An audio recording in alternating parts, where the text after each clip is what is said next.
चलिए आज आपको ले चलते हैं रामपुरा गांव की एक ऐसी कहानी में जहां डर और अंधविश्वास की परछाइयां हकीकत से भी ज्यादा गहरी हैं।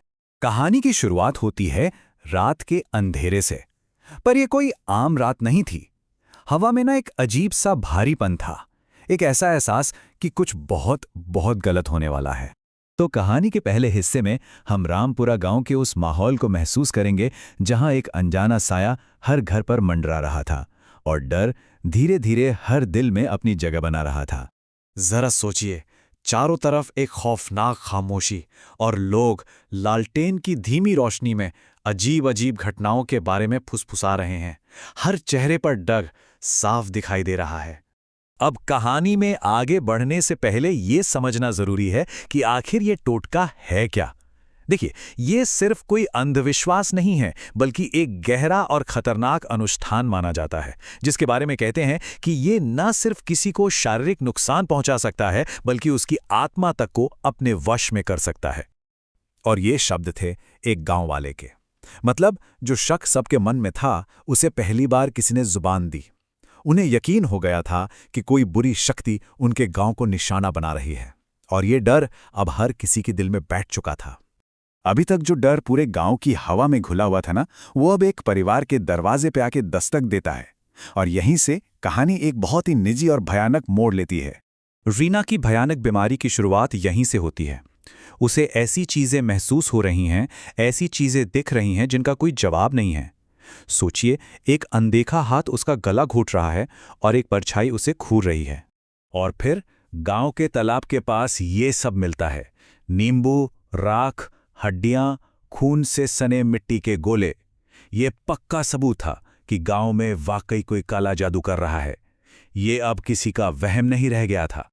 अब ये डर सिर्फ एहसास तक सीमित नहीं था। वो अनदेखी शक्ति अब रीना के शरीर को काबू कर रही थी। उसे उसकी मर्जी के खिलाफ दरवाजे की तरफ खींच रही थी, मानो उसे कोई बुला रहा हो। ये बहुत ज्यादा डरावना था। तो यहीं से कहानी में एक बड़ा मोड़ आता है। अब गांव वाले चुपचाप डरने वाले नहीं थे। वो सब मिलकर उस बुरी शक्ति के स्रोत का पता लगाने के लिए निकल पड़ते हैं। अब वो पीड़ित नहीं, शिकारी बनने वाले थे। गांव के चौकीदार की ये गवाही इस तलाश में पहली और सबसे जरूरी कड़ी साबित होती है। अचानक उस अनजाने डर का एक चेहरा सामने आ गया था, जिससे वो अब तक जूझ रहे थे। उनके पास एक सुराग था, और जैसे ही पंडित और गांव वाले उस जगह पर पहुंचे, चौकीदार की बात सच निकली। जो उन्होंने वहां देखा, उसे देखकर तो जैसे उनकी रगों में खून ही जम गया। और फिर उन्हें वो चीज मिलती है जो इस काले जादू को सीधे सीधे रीना से जोड़ देती है। मिट्टी में दबी एक गुड़िया, और उस पर लिखा था रीना का नाम। अब खतरा बिल्कुल साफ और बेहद नजदीकी हो चुका था। अब कहानी अपने उस मोड़ पर आ पहुंचती है जहां अच्छाई और बुराई की ताकतों के बीच एक सीधी टक्कर होने वाली थी। एक तरफ थी आस्था और दूसरी तरफ थी नफरत की आग। और अब विलन जगनी सबके सामने थी। उसका मकसद सिर्फ बुराई फैलाना नहीं था। वो तो उस गांव से बदला ले रही थी जिसने उसे और उसके परिवार को बहुत दुख दिए थे। ये बदले की कहानी थी।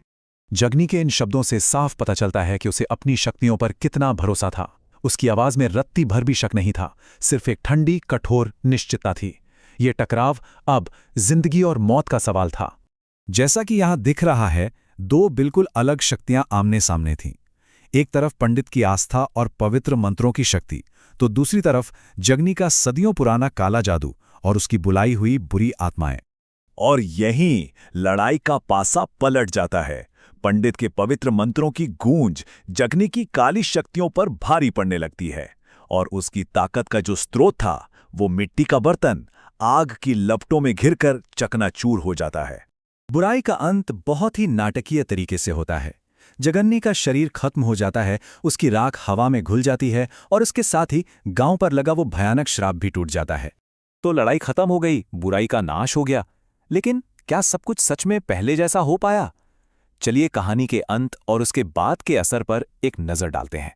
गांव में फिर से सब कुछ सामान्य करने के लिए एक पवित्र हवन किया जाता है, जो आग से शुद्धिकरण का एक शक्तिशाली अनुष्ठान है। पूरा समुदाय मिलकर इस सदमे से उभरने की कोशिश कर रहा था। पंडित जी की ये विनम्रता भरी बात, इस कहानी के मूल भाव को दर्शाती है कि जीत का श्रेय किसी एक इंसान को नहीं, बल्कि एक उच्च शक्ति और सबके विश्वास को जाता है। और यह है कहानी का वो बेचैन कर देने वाला हिस्सा। जीत तो मिल गई, लेकिन हवा में आज भी एक अजीब सी ठंडक बाकी है। ऐसा लगता है जैसे बुराई शायद पूरी तरह से खत्म नहीं हुई, बल्कि बस परछाइयों में छिपकर सही मौके का इंतजार कर रही है।